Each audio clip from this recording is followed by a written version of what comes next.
English පෝ ලයි් English ඇකඩමි දැන් මම හයවසරි නයි කලාවසර දක්කා සියලුම ලාසස්වලට පන්ති පවත්වනවා අන එතකොට ඒකත් එක දැම සමාජයට යම් කිසි මට්ටම කර මැදිහත්වීමක් කරන ඕන නිසා ඉංගලිශ්ලි මම ඉංගලිෂ් පෝ ලයි් ජීවිතයට ඉංග්‍රීසි කියලා මම පොඩි පේජ්ජක් ඒකේ දැ මම දිනපතා ඩේලි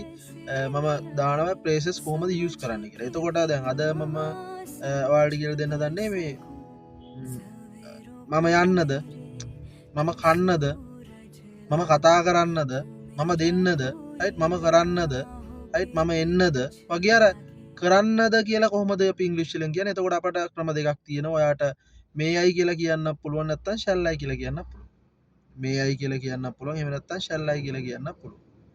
මේ අයි කමින් මම ඇතුළට එන්නද මේ අයි ගෝ මම යන්නද නැත්තම් ශැල්ලයි ගෝ ශැල්ලයි කම් මම එන්නද ශැල්ලයි කෝල් මම කෝල් කරන්නද ශැල්ලයි නැත්තම් මේ අයි මම කන්නද පොඩි ළමයි මේ අයි ගෝටුද ටොයිලෙට් කියලා කියන්නේ කරන්නද කියලා නිකන් ආචාරශීලීව මේක අපි ඩේල්ටේ යස් කරන්න මේ